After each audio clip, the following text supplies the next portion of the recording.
Buenos días, mi nombre es Hugo Alejandro Burgos, yo soy residente de cirugía general de primer año y junto con el doctor Juan Manuel Rico, tutor de esta norma, el día de hoy queremos presentarles este tema que hemos querido denominar enfoque de la coledocolitiasis CEPER versus exploración de la vía biliar. A manera de introducción, sabemos que la patología biliar ha estado presente en el hombre cerca de 2000 a 1500 años antes de Cristo, cuando se realizan las primeras descripciones en el papiro de Ebers y en Babilonia. Pasa mucho tiempo, esta patología es incluso de conocimiento de Galeno, quien indica que el manejo es no quirúrgico y sus enseñanzas perduran hasta más o menos 1500 años después de Cristo, cuando el doctor Realdo Colombo realiza la primera descripción de coledocolitiasis en la autopsia de San Ignacio de Loyola, quien fuera el fundador de la orden de los jesuitas. Más adelante, en 1889, el doctor Robert Abe realiza la primera exploración abierta del colédoco y en tiempo siguiente, con la aparición de la CEPER en el año 73 y los conocimientos extendidos en cirugía mínimamente invasiva hacia el año de 1980, es que el conocimiento de la coledocolitiasis y de la patología de la vía biliar se extienden y se profundizan. Entonces, cuando hablamos de patología biliar, debemos tener en cuenta dos grandes conceptos. En primer lugar, la colelitiasis, que hace referencia a la presencia de cálculos en la vesícula biliar, y en segundo lugar, la coledocolitiasis, que hace referencia a cálculos en la vía biliar. Esta coledocolitiasis puede tener tres orígenes. Se dice que puede ser primario cuando el origen es en la vía biliar propiamente, secundario cuando el origen es en la vesícula, los cálculos originan en la vesícula y posteriormente migran a la vía biliar, y un origen terciario cuando el origen de estos cálculos es en la vía biliar intrahepática. Entonces, ¿por qué es importante hablar de coledocolitiasis y cuál es la magnitud de este problema? Resulta que la prevalencia de la patología biliar en la población general es cercana al 20%. De este 20% van a haber un 20% de pacientes que desarrollan síntomas. Adicionalmente vemos que la edad promedio de aparición de la coledocolitiasis es de 67 años y la colelitiasis 56 años aproximadamente. De forma clásica se ha descrito que la colelitiasis tiene un predominio en la mujer y al parecer la coledocolitiasis tiene un predominio en el hombre. Entonces tenemos que estos cálculos pueden ubicarse en diferentes partes de la vía biliar, sin embargo, la ubicación más frecuente es la vesícula biliar, hasta en el 85% de los casos. Estos pacientes que tienen cálculos en la vesícula biliar, se dice que hasta un 20% pueden tener coledocolitiasis, y de este porcentaje, cerca del 40% van a estar asintomáticos. El porcentaje restante, que va a ser sintomático, se va a presentar con pancreatitis, hasta en un 50% de los casos, y colangitis, hasta en cerca del 10% de los casos, con todas las implicaciones que estas dos patologías tienen. Adicionalmente, se describe que estos pacientes que tienen coledocolitiasis pueden tener migración espontánea del cálculo, es decir, que este cálculo puede hacer su tránsito hacia el duodeno, y este evento ocurre hasta en un 70% de los pacientes aproximadamente. Entonces, ¿qué nos dice la historia natural de la coledocolitiasis? Realmente lo que se describe es que una vez se ha identificado la coledocolitiasis, estos pacientes requieren intervención. Este es un estudio retrospectivo en el cual se hizo un seguimiento a 4 años, cerca de 3.800 pacientes. Todos ellos fueron detectados, o en todos ellos se detectó coledocolitiasis como un hallazgo durante la colecistectomía mediante la angiografía intraoperatoria. Lo que se describe es que cerca de 2 y hasta 3 veces los pacientes en los que no se realiza intervención tienen mayor riesgo de hacer desenlaces no favorables cuando se comparan con aquellos en los que sí se hace intervención. Intervención defínase como cualquier procedimiento que permite la evacuación o la limpieza de los cálculos que se encuentran en la vía biliar. Entonces, aquí tenemos un punto importante, y es que estos pacientes requieren ser tratados, estos pacientes en quienes encontramos coledocolitiasis. ¿Qué ocurre en la epidemiología local? Este es un estudio que se realizó en el Hospital Universitario San Ignacio en Bogotá entre 2007 y 2009, cerca de 840 pacientes. El objetivo de este estudio era validar un modelo de predicción de coledocolitiasis, pero más allá de esta validación y de este modelo que proponen los autores, nos dejan un dato interesante y es que cerca del 12% de los pacientes en su grupo, los cuales tenían colecistitis y colelitiasis confirmada por ecografía, a su vez tenían coledocolitiasis. Entonces, con estos datos podemos decir que cerca de 1 de cada 10 pacientes que tienen colecistitis colelitiasis pueden llegar a tener concomitante coledocolitiasis. ¿Qué vamos a hacer entonces teniendo en cuenta la magnitud de este problema, teniendo en cuenta que es un problema frecuente en la población? El abordaje de estos pacientes está descrito mediante 3 pilares. Esa es la propuesta que hizo la Sociedad Americana de Gastroenterología en el año 2010 y la cual ha perdurado, y es la que digamos, es la que ha guiado a la mayoría de sociedades de gastroenterología y de cirugía a nivel mundial. La propuesta de la Sociedad Americana dice que el enfoque se hace mediante 3 pilares: un pilar clínico, un pilar paraclínico y un pilar imagenológico. En cuanto a la sospecha clínica o el pilar clínico, ¿en qué pacientes vamos a sospechar coledocolitiasis? Van a ser los pacientes que tienen dolor epigástrico, dolor en el hipocondrio derecho, aquellos pacientes que tienen clínica de colelitiasis colecistitis, aquellos pacientes que tienen clínica de pancreatitis o aquellos pacientes que tienen clínica de colangitis. Entonces, una vez nos enfrentamos con un paciente que tiene clínica o sospecha clínica de coledocolitiasis, la evaluación inicial se propone hacer con función hepática y ultrasonografía abdominal. Dentro de la función hepática, pues vamos a ver bilirrubinas totales, fosfatasa alcalina, transaminasas y gamma-glutamil transpeptidasa. ¿Por qué estos exámenes? Porque se ha visto que son exámenes de una gran disponibilidad en la mayoría de servicios de urgencias y son poco invasivos o son no invasivos en su naturaleza. Entonces, en cuanto a la evaluación ecográfica, se describen 2 hallazgos principales: el diámetro de la vía biliar y la visualización directa de cálculos. En cuanto al diámetro de la vía biliar, se dice que la vía biliar oscila entre 3 y 6 milímetros, siendo un promedio entre 2.8 y 3.7 milímetros.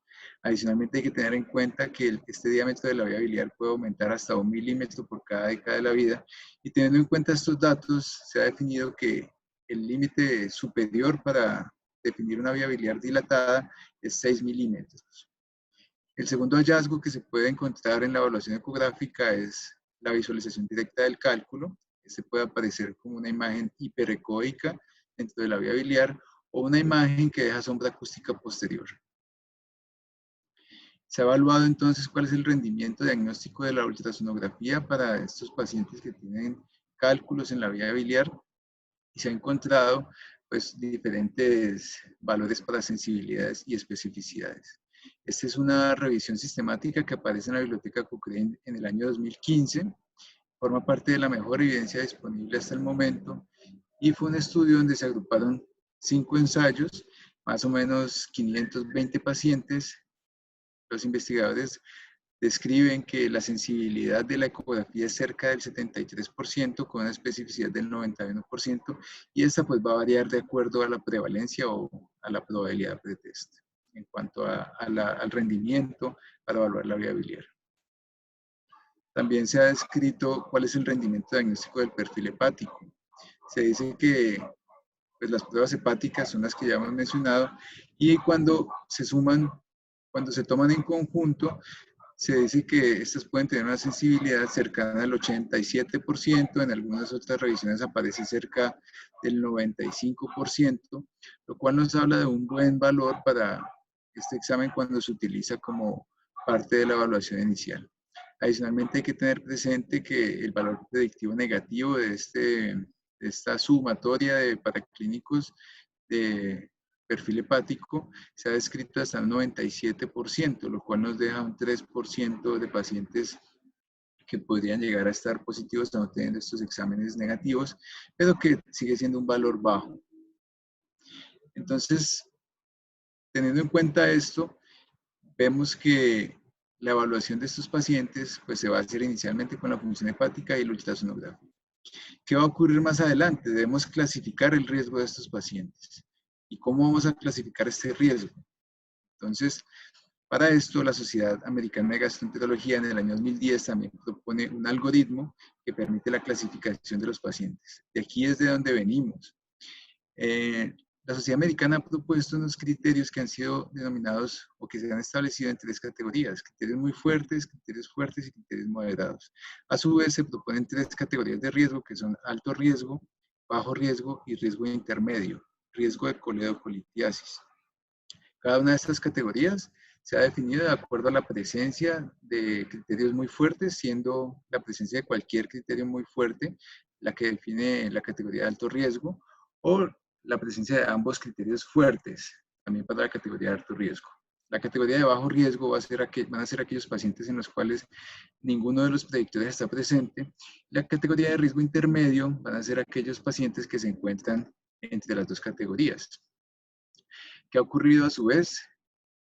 Que la Sociedad Americana pues define cuál es el manejo para cada una de estas categorías de riesgo, siendo los de bajo riesgo colecistectomía, los de bajo riesgo estudios, los de riesgo intermedio estudios y los de alto riesgo CEPER. Pero entonces, como vemos, estos pacientes que se llevan a CEPER pues van a ser una categoría problemática. ¿Por qué? Porque diferentes estudios han evaluado el rendimiento de estos criterios y han evaluado esta categoría de alto riesgo. Se ha visto entonces que estos pacientes que son llevados directamente a CEPER pueden tener, se ha presentado pues que hasta en el 40% de estos pacientes no se encuentran cálculos cuando estos son llevados a CEPER. Es decir, cerca de 40% de los pacientes que se llevan a CEPER quizás no requerían esta CEPER. Si tenemos en cuenta este panorama, nos encontramos ante un problema porque la CEPER no es un problema inocuo, no es una intervención inocua. Tiene diferentes problemas como son pancreatitis, colangitis, colecistitis, sangrado, perforación y problemas relacionados con la sedación. Entonces, ¿cómo lidiar con esta situación? Se han evaluado entonces los diferentes criterios que se han establecido, los que ya hemos visto previamente, y se ha intentado aumentar la especificidad con el fin de disminuir la cantidad de pacientes que van a CEPER de forma innecesaria. En este sentido, este es un estudio retrospectivo en el cual se evaluó cuál era la sensibilidad y especificidad para los criterios que se habían propuesto hasta ese momento, en el año 2010. Es retrospectivo, pero tiene una muestra de 2.700 pacientes, lo cual pues, nos permite sacar ciertas conclusiones. Entonces vemos que los criterios de categoría alta, como son la TEA de Charcot o la clínica de colangitis y la visualización directa del cálculo en el colédoco, tienen una buena especificidad.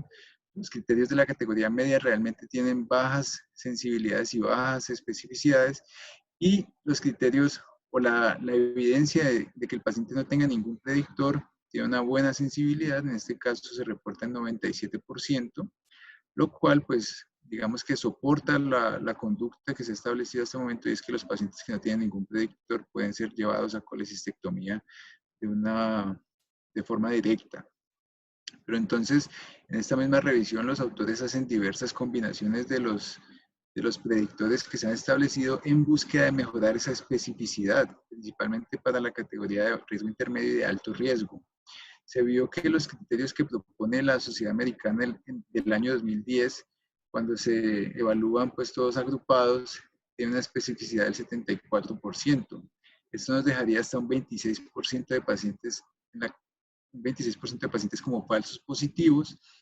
Y en este sentido, ellos proponen un nuevo criterio, que es la combinación de la bilirrubina mayor a 4 con la dilatación del colédoco o la visualización del cálculo, y esto aumentaría la especificidad hasta un 94%, lo que nos dejaría un 6% de falsos positivos. En este sentido, ya para el año 2009, la Sociedad Americana modifica sus criterios y establece ese nuevo criterio como un criterio de alto riesgo, intentando mejorar la especificidad. Estos son los criterios que aparecen en la publicación de la Sociedad Americana de Gastroenterología del año 2009. Refieren que los criterios para la categoría de alto riesgo son cálculo visualizado en el colédoco, clínica de colangitis, bilirrubina mayor a 4 y dilatación del colédoco juntos. En la categoría intermedia, perfil hepático normal, edad mayor a 55 años, dilatación de la vía biliar, y en la categoría de bajo riesgo, sin aquellos pacientes que no tienen predictores. A su vez, para este año 2019, la Sociedad Europea publica también un documento en el cual establece cuál es la propuesta de ellos para el manejo de estos pacientes con coledocolitiasis. Establecen también 3 categorías de alto riesgo, riesgo intermedio y riesgo bajo. Sin embargo, tienen ciertas modificaciones con respecto a los criterios americanos, como son para la categoría de alto riesgo 2 criterios: cálculo visualizado en el colédoco por ultrasonografía abdominal y o clínica de colangitis. Para la categoría intermedia, perfil hepático anormal o dilatación del colédoco, y para la categoría de bajo riesgo, aquellos pacientes que no tienen ningún predictor o cuya evaluación de perfil hepático y de ecografía abdominal son normales. Pero entonces, ¿por cuál de los 2 caminos escoger? Esta es la única comparación directa que se ha hecho hasta el momento de estos 2 criterios, pues que son las propuestas más grandes y que tienen mayor impacto a nivel mundial. Se ha comparado entonces cuál es la sensibilidad y la especificidad de los criterios europeos y de los criterios americanos. Se puede ver que las sensibilidades son muy similares, sin embargo la especificidad de los criterios europeos parece ser un poco superior a la de los criterios americanos. Y esto se refleja a su vez en el LR que obtienen los investigadores al menos en este estudio. 71% o 71 puntos para la sociedad europea y 23 para la sociedad americana. También podemos ver entonces que cuando evaluamos, digamos, de una forma más minuciosa estos criterios, aquellos pacientes que entraban en la categoría de alto riesgo según los criterios americanos fueron 230. De estos 230 se puede ver que los pacientes que entran por los criterios de la sociedad europea, 17 pacientes que realmente, si hubiésemos usado los criterios europeos, esos pacientes entrarían en la categoría intermedia y no hubiesen sido llevados a CEPER de forma directa, sin que esto hubiese representado un aumento notable en pacientes con coledocolitiasis. Es decir, 17 pacientes, según los criterios europeos, hubiesen sido llevados a estudios. A su vez, en la categoría intermedia, de los 678 pacientes que entraban en categoría intermedia por los criterios de la sociedad americana, según los criterios de la sociedad europea, 58 hubiesen sido considerados de baja probabilidad, y en este caso, pues estos pacientes no hubiesen sido sometidos ni siquiera a estudios. Es decir, los criterios europeos evitarían 7% de CEPER innecesarias y 8.6% de estudios. Pareciera entonces que los criterios europeos pues tienen un mejor rendimiento que los criterios americanos. Entonces, ya vamos en la clasificación del riesgo. Ahora, ¿qué vamos a hacer con estos pacientes? ¿Qué sigue después de que los hemos clasificado?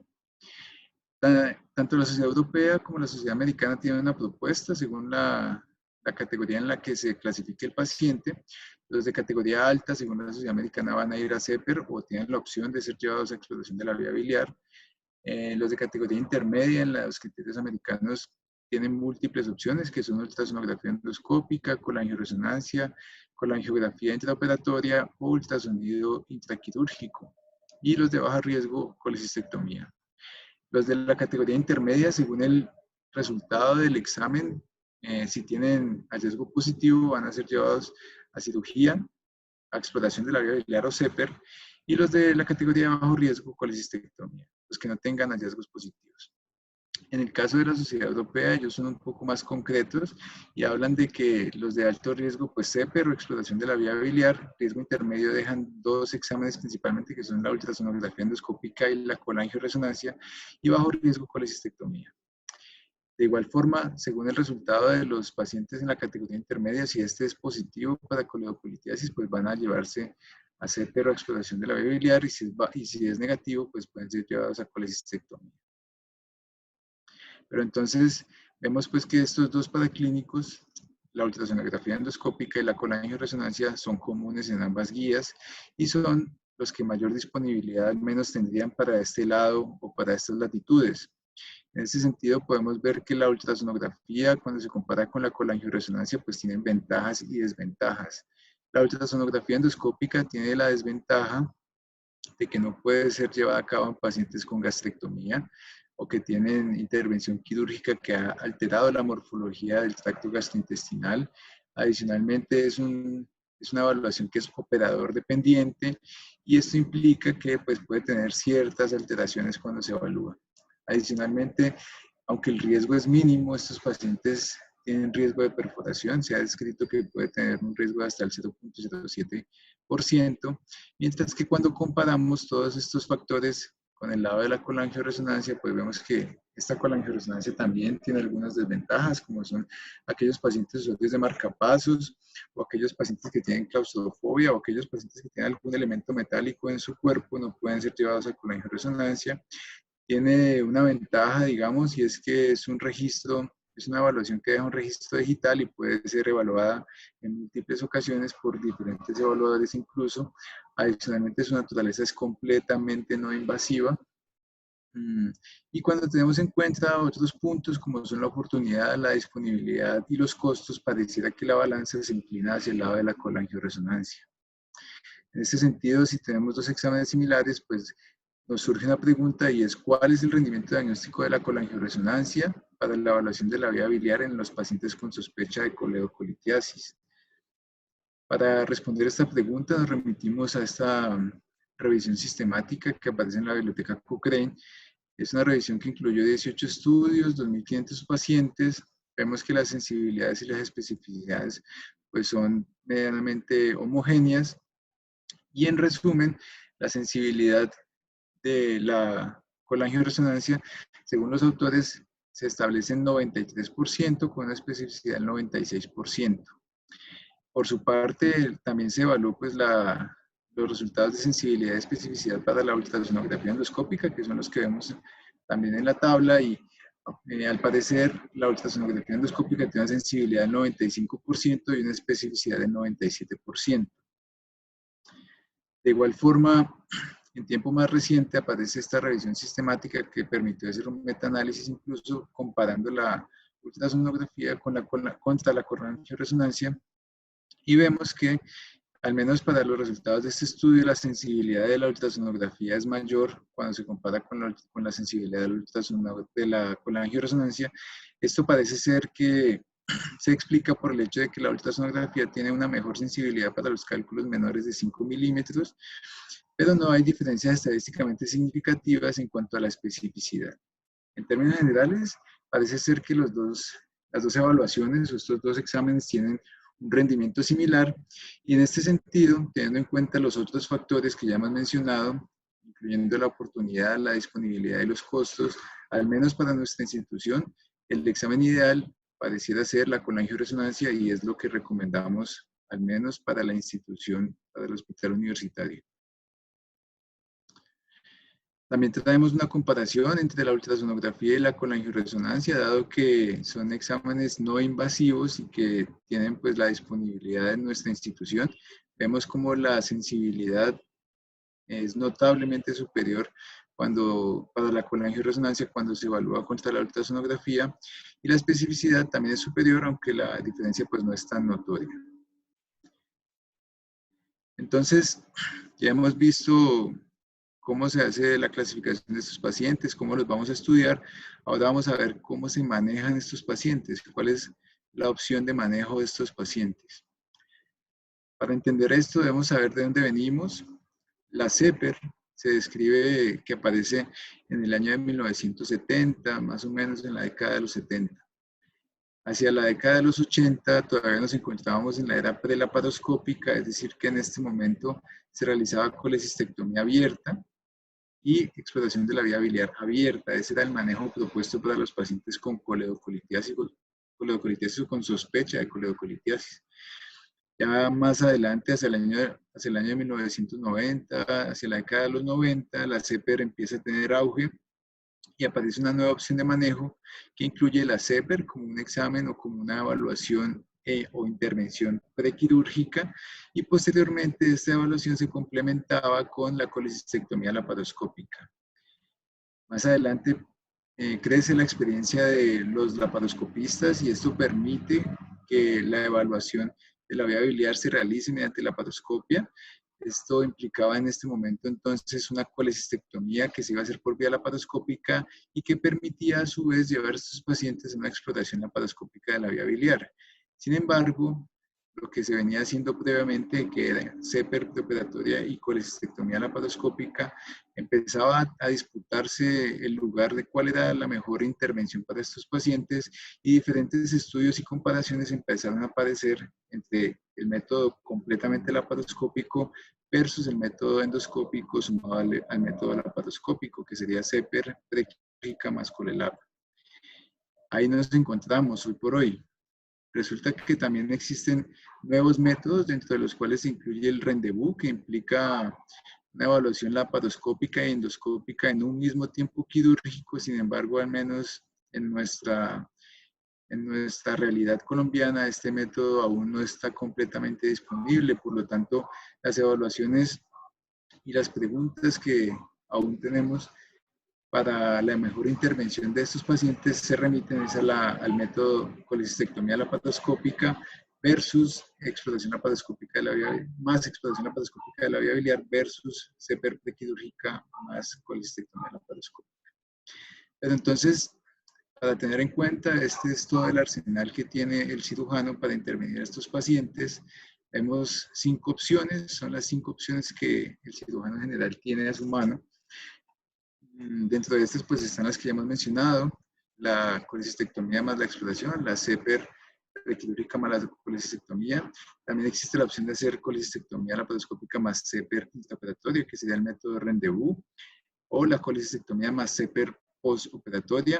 Y digamos que en una categoría que también aparece aún como opción, pero ya es mucho menos utilizada, está el método abierto, es decir, colecistectomía abierta y exploración abierta de la vía biliar. Dentro de todos estos métodos, los que más se han comparado, como les venía diciendo, es la colecistectomía laparoscópica más exploración y la CEPER más colecistectomía. Estos métodos se han denominado método de un solo paso para la primera categoría y método de segundo paso para la combinación del método endoscópico más laparoscópico. Teniendo en cuenta esto, nos surge una nueva pregunta, y es: ¿cuál es el mejor abordaje cuando comparamos la exploración o la colecistectomía laparoscópica y exploración laparoscópica de la vía biliar versus la CEPER prequirúrgica y posterior colecistectomía laparoscópica en aquellos pacientes que tienen alto riesgo de coledocolitiasis? En este sentido, han aparecido revisiones sistemáticas recientes. Esta es del año 2018, incluye 3 estudios, cerca de 1.800 pacientes, todos los estudios catalogados como de alta calidad epidemiológica, metodológica, y evalúan principalmente cuál es la evacuación de la vía biliar, cuál es la efectividad de cada uno de los métodos, tanto el que combina el método endoscópico y laparoscópico contra el que es netamente laparoscópico. Vemos entonces en este forest plot que el método laparoscópico netamente tiene una ventaja, al parecer, cuando se compara contra el método endoscópico sumado al método laparoscópico, y esto se refleja en el OR, que vemos en la parte inferior, siendo 1.56 a favor del método laparoscópico.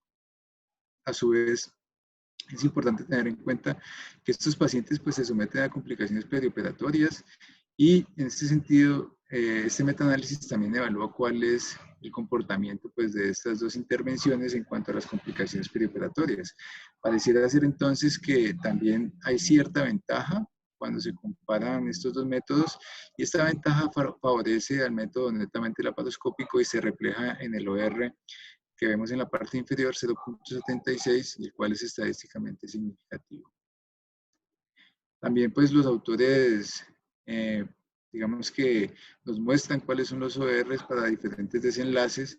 Hay que tener presente que la fuga de vía biliar es un desenlace pues, desfavorable, y que se encuentra un poco más frecuente en el método laparoscópico cuando se combina con el método, cuando se compara con el método de endoscopia más laparoscopia. Sin embargo, en este grupo de endoscopia más laparoscopia, este OR, sin embargo, en este grupo de endoscopia más laparoscopia vemos que hay un OR significativamente mayor para el desenlace de pancreatitis, cuando lo comparamos con los desenlaces de pancreatitis en el grupo netamente laparoscópico. En el grupo combinado, pues vemos que es un OR de 4.4, mientras que en el grupo de laparoscopia es de 0.7. Más allá de esto, hay que tener presente que no hubo diferencias en cuanto a mortalidad y estos desenlaces o este resultado también se evidencia en otros estudios. No hay diferencia en cuanto a mortalidad, sí hay diferencias en cuanto a la estancia hospitalaria y es lo que vemos en la parte inferior. La estancia hospitalaria parece ser menor para los pacientes que se llevan a un solo procedimiento y esto favorece al método laparoscópico netamente. En este sentido, vemos también este metaanálisis que apoya los resultados que previamente hemos mostrado, también desde el año 2018. Los estudios que se incluyeron fueron 11, todos ensayos clínicos controlados y aleatorizados de alta calidad metodológica. Y aquí los autores reflejan o digamos que publican sus resultados en cuanto a cuál es la mejor tasa de limpieza, cuál de las dos intervenciones tiene mejor tasa de limpieza de la vía biliar. Esto es reflejado en la probabilidad de falla. Entonces vemos que para este caso el OR, que es de 0.53, favorece al grupo de la exploración laparoscópica, siendo menos probable que cuando se hace exploración laparoscópica de la vía biliar haya falla, es decir, se dejen cálculos residuales cuando se compara con el grupo de la intervención que combina la CEPER más la colecistectomía. Este resultado pues es, digamos que va de la mano con lo que vimos en la revisión sistemática previa. También comparan pues cuál es la probabilidad de mortalidad. Vemos que no hay diferencias estadísticamente significativas y en cuanto a morbilidad tampoco hay diferencias estadísticamente significativas. Entonces, teniendo en cuenta que estos dos son los métodos que más se utilizan, los dos métodos que más comparaciones tienen en la literatura, según los resultados que hemos visto, podemos concluir que la colecistectomía laparoscópica más la exploración laparoscópica de la vía biliar, es decir, el método de un solo paso, tiene más efectividad para la evacuación o la limpieza de los cálculos de la vía biliar, a su vez tiene menor estancia hospitalaria y esto no implica un aumento en la morbimortalidad cuando lo comparamos con el método de la CEPER preoperatoria más colecistectomía laparoscópica o método de 2 pasos. Ya con todo esto que mencionamos, nos remitimos a la experiencia local. La experiencia local, para este aspecto, traemos este artículo que se encuentra en publicación. Es un artículo del cual forma parte el doctor Juan Manuel Rico, que es uno de los autores y que es tutor de esta norma. Fue un estudio retrospectivo que incluyó 100 pacientes, todos con coledocolitiasis confirmada. Fueron pacientes que se remitieron a 2 instituciones de la ciudad, que son el Centro Médico Imbanaco y la clínica nuestra. Y estos pacientes fueron llevados a exploración laparoscópica de la vía biliar, teniendo una efectividad del 95%, con un 2% de litiasis residual y una estancia hospitalaria promedio de 3%. Los autores dejan otros datos, refieren que el mejor abordaje parece ser la vía transística. Hay que resaltar que no usaron Dren de Kerr y solo uno de los pacientes presentó fístula biliar con 0% de mortalidad. De los pacientes que llegaron que entraron en este estudio, se pudo ver además que el 44% de ellos tenía litiasis múltiples, es decir, 3 o más cálculos en la vía biliar, y adicionalmente un 12% de ellos tuvo cálculos mayores a 2.5 centímetros, es decir, cálculos gigantes. La mayoría de estos pacientes fueron remitidos de la consulta de gastroenterología o fueron remitidos de gastroenterólogos y ya habían sido sometidos a CEPER, la cual había fallado, y por eso pues llegaron a la consulta del grupo de cirugía hepatobiliar y fueron llevados a exploración laparoscópica mostrando los resultados que vemos en la pantalla. Ya con todo esto, con todo lo que hemos mencionado, traemos este algoritmo como una propuesta para que se lleve a cabo en el Hospital Universitario del Valle. Entonces tenemos el paciente con sospecha de coledocolitiasis. Este paciente se va a evaluar inicialmente con una ultrasonografía abdominal, es decir, una ecografía abdominal, un perfil hepático y la evaluación clínica. Se debe clasificar en 3 grupos, como son un grupo de baja probabilidad de coledocolitiasis, si no tiene ningún predictor y este paciente se puede llevar a cirugía, a colecistectomía laparoscópica, un grupo de intermedia probabilidad según cumpla los criterios que vemos ahí, como son dilatación de la vía biliar, anormalidades en el perfil hepático y bilirrubina mayor a 4 con dilatación de la vía biliar. Este último criterio es un criterio que aparece como alta probabilidad o alto riesgo según los criterios americanos. Sin embargo, decidimos dejarlo en la categoría intermedia porque cuando se hizo la comparación de los dos criterios americanos y europeos, parece ser que este criterio tiene mejor cabida en la categoría intermedia. Estos pacientes que están en la categoría intermedia o que entran en la categoría intermedia van a ser estudiados, es decir, con colangioresonancia o ultrasonografía endoscópica para nuestra institución, principalmente teniendo en cuenta la disponibilidad de la oportunidad. La colangioresonancia es el examen de elección.